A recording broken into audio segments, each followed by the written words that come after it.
Nosotros estamos enfocando el tema de la manzana Rebagliati como un conjunto, porque efectivamente la emergencia del Rebagliati, que voy a comentar en más detalle, no está conectada con el hospital físicamente, pero tampoco está conectado con el hospital físicamente el INCOR, tampoco está conectado con el hospital físicamente Salud Renal, y tampoco están conectados físicamente y adecuadamente las emergencias pediátrica y obstétrica.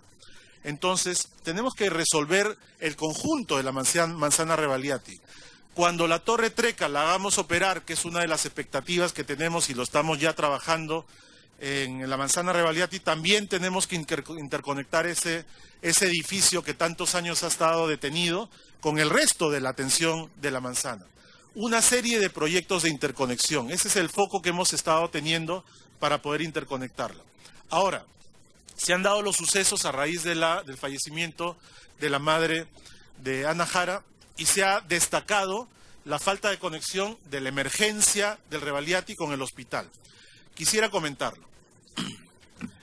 Esta emergencia era parte de un proyecto para crear emergencias nacionales. ¿Qué quiere decir? Que se construirían en diferentes lugares de Lima, en este caso, edificios de emergencias que iban a ser hospitales de emergencia. ¿Para qué? Para que de los diferentes centros de la ciudad en ambulancia pudieran ir los pacientes a esas emergencias. Uno de esos hospitales de emergencia se tomó para construir dentro de la manzana Rebagliati y se varió el sentido de ese proyecto para que sea la nueva emergencia del hospital Rebagliati. Al cambiar el sentido, entonces ese proyecto debería ser modificado. Se construyó y se construyó sin considerar efectivamente el contacto físico con el hospital. El famoso puente, que en realidad más que puente es puente y un camino a nivel. Por lo tanto, se hizo el hospital, se cambió de foco, por lo tanto ahora ya iban a ir pacientes caminando o en silla de ruedas o en su auto o en su taxi a la emergencia, no solo ambulancias, y por eso las dificultades de acceso que se tiene a la emergencia que hemos mencionado. Y también había que hacer adaptaciones en el propio proyecto. Este proyecto se construye sin el puente y efectivamente se deja un diseño, un expediente técnico realizado para construir ese puente.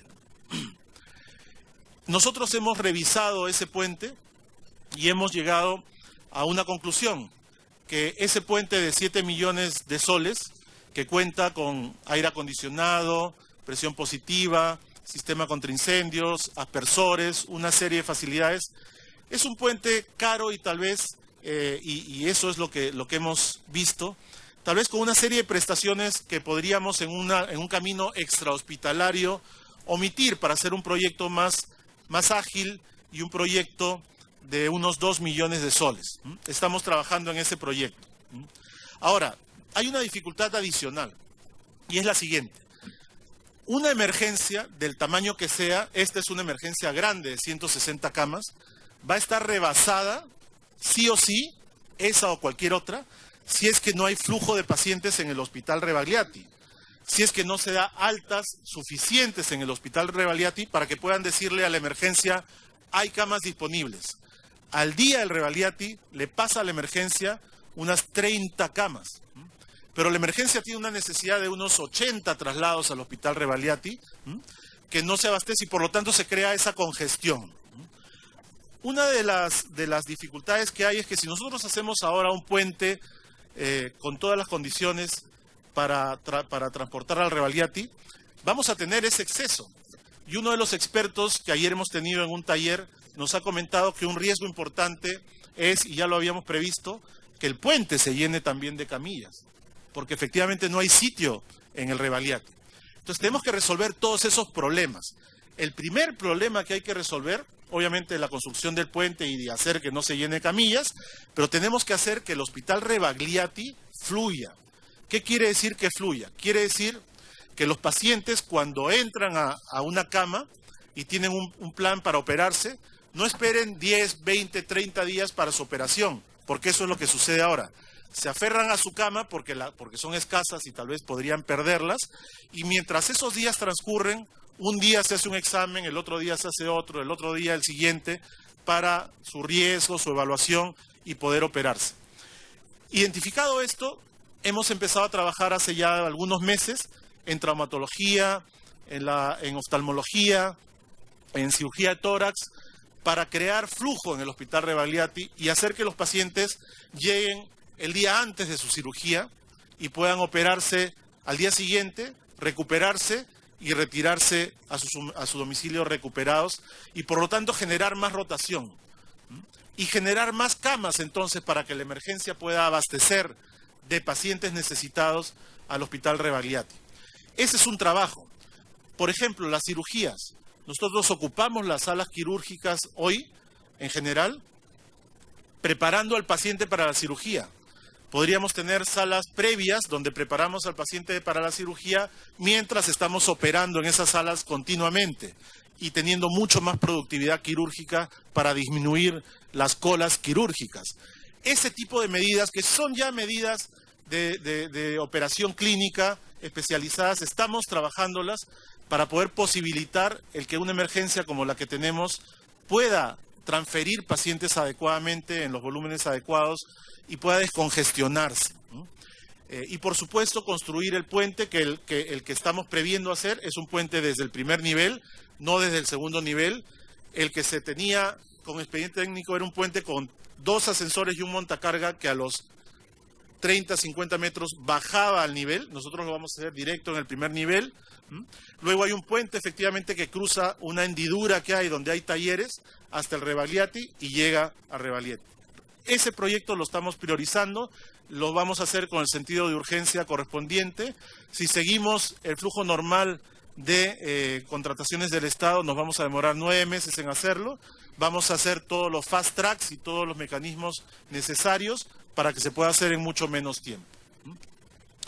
Eso es lo que quería comentar acerca de la emergencia del Rebagliati y podemos comentar más de acuerdo a sus preguntas posteriormente.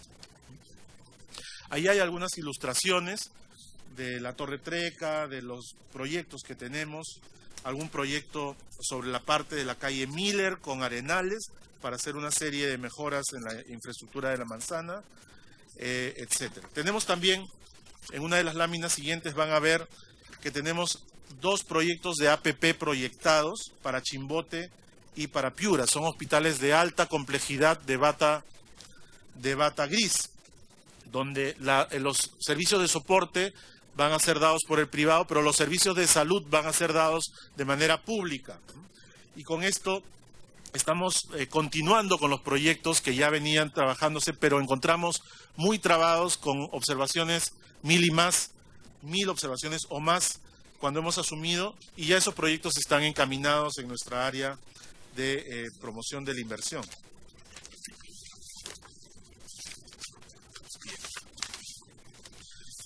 Bien, el resto de láminas la dejamos, hemos comentado a lo largo de la presentación los temas ahí encontrados. Hay unos mapas donde indica el número de proyectos de atención primaria, el número de proyectos de atención de nivel 2, el número de proyectos de atención de nivel 3 que están en marcha y están trabajándose en la institución.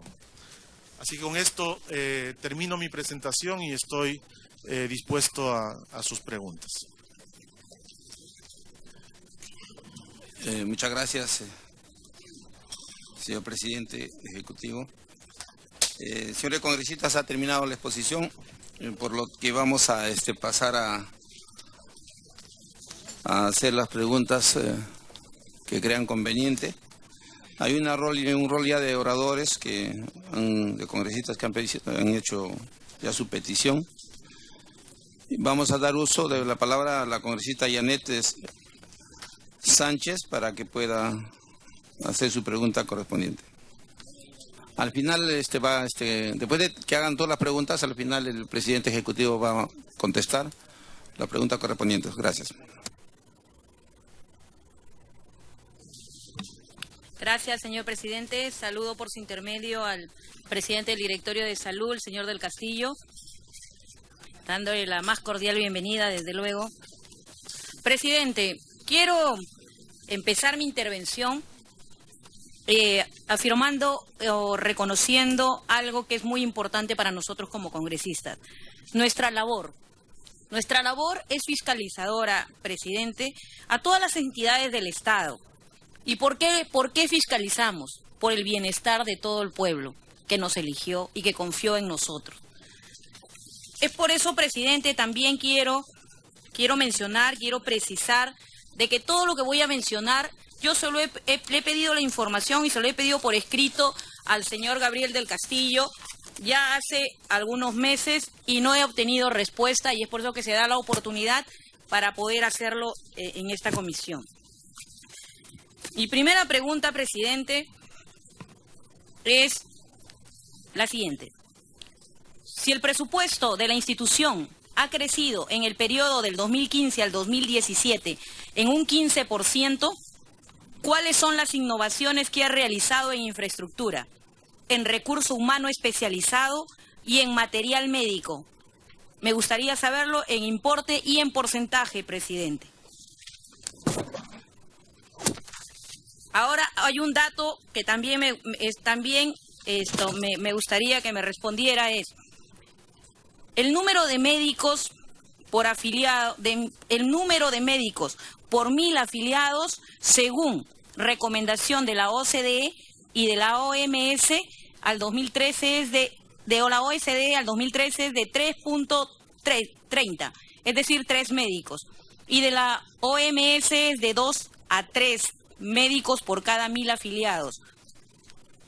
En el salud, en este momento, al 2015, estamos contando con un médico para cada 1000 afiliados, presidente. La pregunta es, ¿se ha mejorado el índice de médicos por cada 1000 afiliados? Por ejemplo,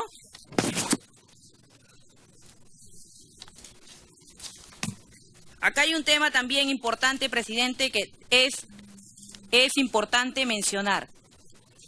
Usted sabe, señor presidente del Castillo, por su intermedio, presidente, que la salud no tiene partidos políticos, no tiene colores, no tiene ideologías, que la salud es fundamental para toda persona, Y es por eso, presidente, que en 3 ocasiones he hecho una visita inopinada al Hospital Rebagliati, exactamente en el mes de abril, en el mes de junio y ahora último en el mes de agosto.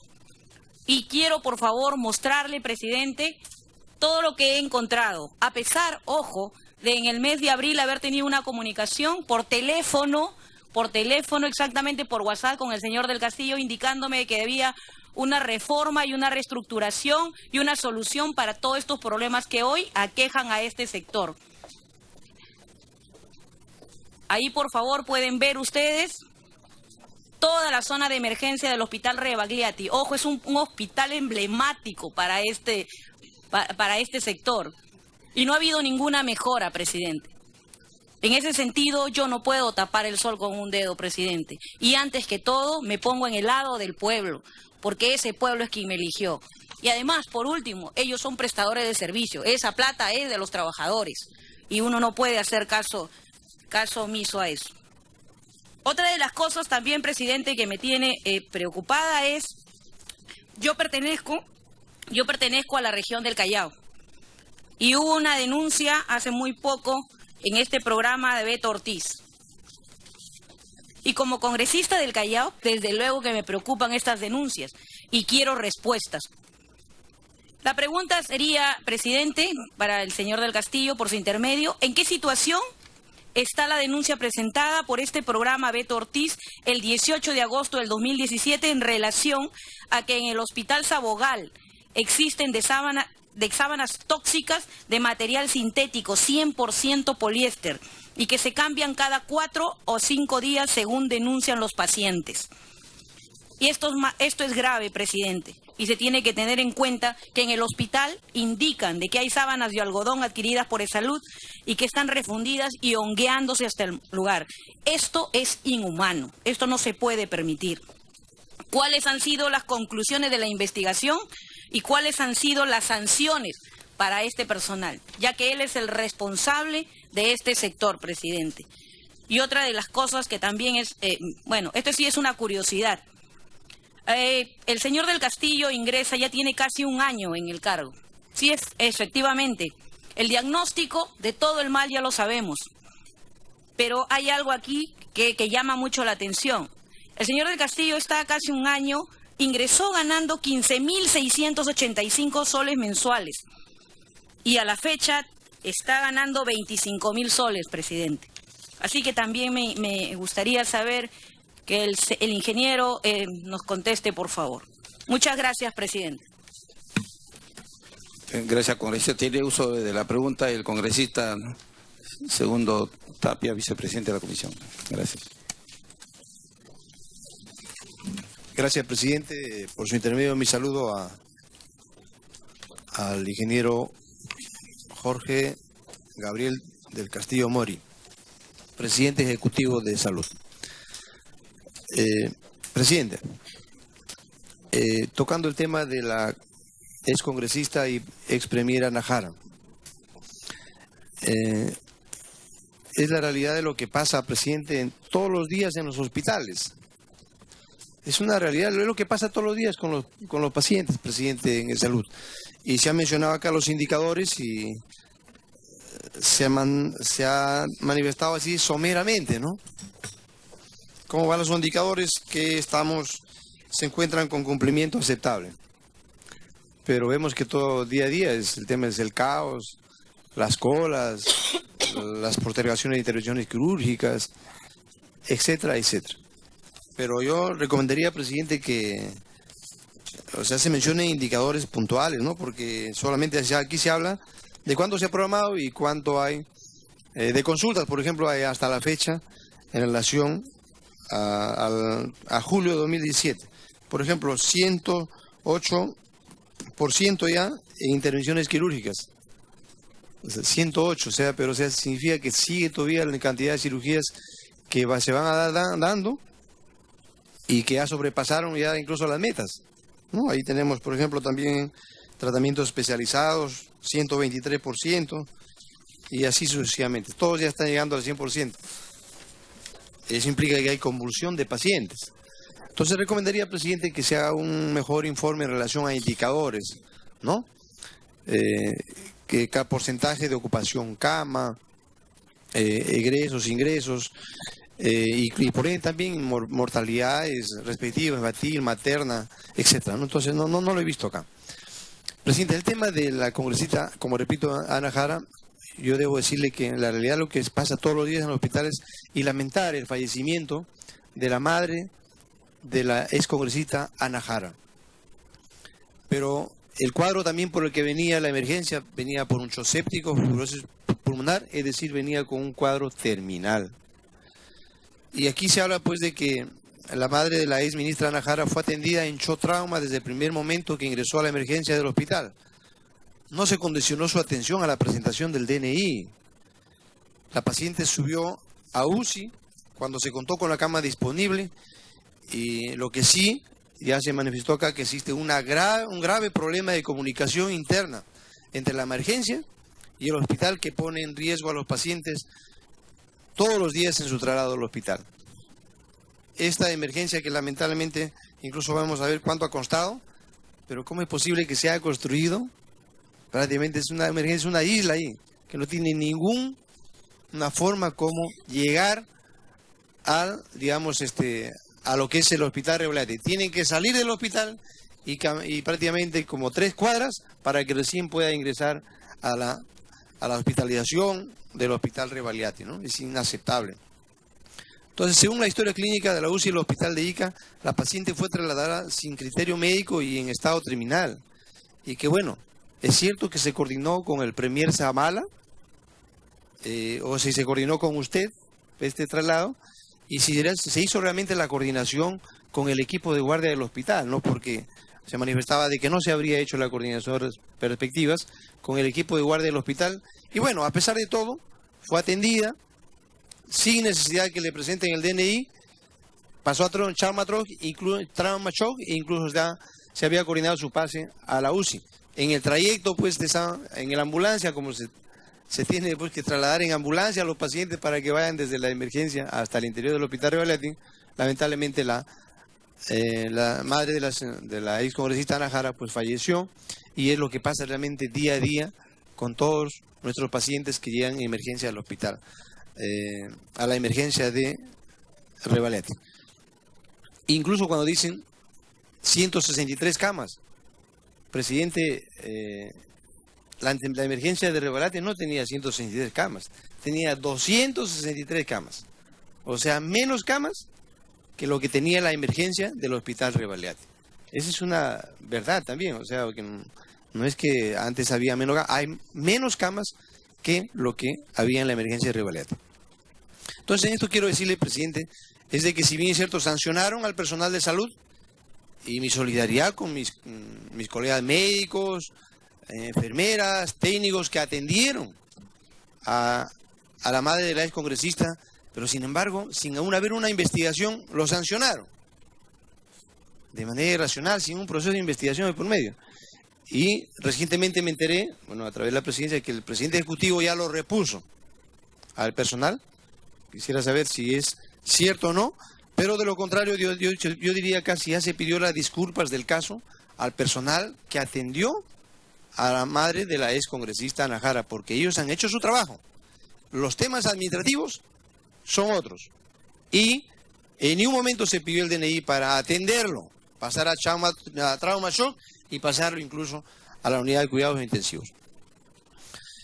Presidente, en la emergencia, digamos, en la gestión de la expresidenta de Ejecutiva de Salud, Virginia Bafigo, dilapidó 7 millones en la construcción de ese hospital de Soles. Bueno, dilapidó en 7 millones en tercerizaciones y gastó más de 100 millones en publicidad. En su gestión se construyó la emergencia, cuya inversión asciende a más de 100 millones de soles. Esa emergencia, presidente, costó 100 millones de soles. Y lo patético, como dice, no tiene conexión interna con el hospital.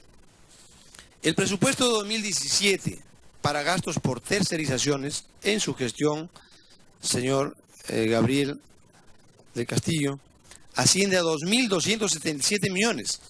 A junio ya ha gastado 1.017 millones, es decir, el 45% del gasto mensual en promedio, o sea, 160 millones por mes, presidente. O sea, el 45% del presupuesto de salud ya ha sido gastado en, que es equivalente a 1.017 millones, ya prácticamente ha sido gastado en tercerizaciones, es decir, de 2.277. Y si cogemos esto en promedio, o sea, si digamos en tercerizaciones pues teníamos una cifra inferior, el año 2016 2.164, 1.996 el año 2015, o sea, con su gestión están aumentando las tercerizaciones. 2.277 millones de soles programados. Ya se gastaron 45%. Entonces, a la pregunta va ahí, o sea, ¿vamos a seguir con el tema de las tercerizaciones? Porque por lo visto en su gestión, usted está ahí para promover, facilitar el extremo las tercerizaciones. Presidente y al presidente ejecutivo, a un año de su gestión como presidente ejecutivo de salud, ¿qué ha hecho usted para solucionar este grave problema que pone en riesgo la vida y la salud de los asegurados que diariamente acuden al hospital Revalete? Y según la expresidenta ejecutiva de salud, Virginia Bafigo, dice que dejó el expediente técnico aprobado ya, con su presupuesto de 8 millones, es lo que ha dicho, no públicamente en televisión, para la construcción del puente que une la emergencia con el hospital Revalete. A un año de su gestión, ¿por qué no se construyó ese puente? Queremos que nos explique usted.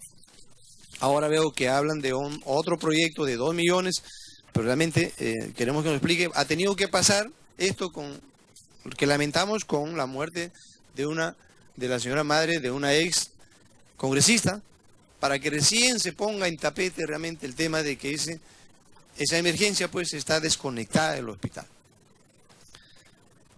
El tema de los indicadores, nos decíamos que es importante que nos explique, pero el tiempo de espera. Si el 2014 era 30 días, el tiempo de espera para una intervención quirúrgica 110 días, la capacidad resolutiva de atención, el déficit de médicos, se habla de que son 11.673, hay un estudio actuarial acá. El déficit de enfermeras, 37.379. El déficit de cama, 14.223, o sea, ¿Qué han hecho por este tema? ¿No? Yo por lo que veo es absolutamente nada. Y hay indicadores también que lo mandan, la mismos, digamos, hay indicadores, ya sea del Banco Mundial, de la Organización Panamericana de la Salud, que dice de manera puntual cuánto debe ser, digamos, el promedio. Otro tema, presidente, es el viaje a Londres. Hay un viaje a Londres que, según resolución ministerial número 063-2017-TR, fue autorizado para viajar a Londres para participar en un evento, miren, ¿cómo se llama el nombre? En la misión de APPs en el sector salud. ¿No? Misión de APPs en el sector salud. Y hay que recordar acá, por ejemplo, que hay APPs como Kaelin y Barton, en la que se gasta 300 millones de soles en estas APPs. Y es que, llevado a cabo el 19 al 21 de abril de 2017, ¿no? El Salud tiene 4 contratos de APPs, 3 se encuentran en etapa operativa y existe una cartera de proyectos priorizados bajo la modalidad de APPs que se encuentran en etapa de evaluación. Y bueno, recordarle acá que lo que se va a hacer también en Piura, en Chimbote, en Instituto de Niño y Adolescente, son un monto de 1.227 millones que está en proinversión por factibilidad, van a ser por APPs. Van a ser por APPs. Acá también quiero decir, en Chimbote es APPs. Y las experiencias que hemos tenido ya saben que son malas en APPs. Entonces, presidente, existe una cartera de proyectos priorizados en modalidad de APPs. Quería decirle, ese es el modelo que pretenden hacer en futuro, en el presente y futuro, en e-salud. Seguir con la modalidad de APPs. La privatización de la salud. Lo otro es, quisiera que nos informe sobre los resultados que tuvo en dicho viaje en beneficio de los asegurados, porque incluso el SINANSOP, y que es también una agrupación de asegurados, ha dicho que realmente no les va a beneficiar en nada, porque es profundizar más la privatización de la salud. Y, sin más que decir esto, usted es desde noviembre del 2016 presidente ejecutivo de salud, pero desde el 11 de abril de 2007 ustedes, el sueldo de 15.000 se fue a 25.000, ¿no? Pero ya como locador, o sea, un contrato por locador. O sea, es decir, que actualmente no tendríamos presidente ejecutivo de salud, porque el presidente ejecutivo de salud se nombra por resolución suprema, y lo firma en este caso Pedro Pablo Kuczynski, y es una modalidad de contrato 728. 728. Al no tener ahora usted ese contrato de 728, que le da prácticamente vía resolución suprema, firmado por Pedro Pablo Kuczynski, vale decir, el cargo estaría pues vacante, ¿no? O sea, no habría presidente ejecutivo de salud, porque incluso miren lo siguiente, ¿no? Si bien es cierto se aumentó de 15.680 a 25.000 soles mensuales, usted fue designado como presidente ejecutivo mediante resolución suprema del CERLA 017-2016-TR, de 31 de agosto de 2016, firmado por PPK y por el ministro de Trabajo. Sin embargo, mediante carta dirigida a la Gerencia General de Salud, usted, mira, presidente, solicita licencia sin goce de haber del régimen laboral, decreto legislativo 728, a fin de que se suspenda su vínculo laboral con el salud. O sea, presidente, no tiene vínculo laboral con el salud. Ahora es un locador. Entonces, prácticamente, la plaza de presidente ejecutivo de salud está vacante, está libre, y todo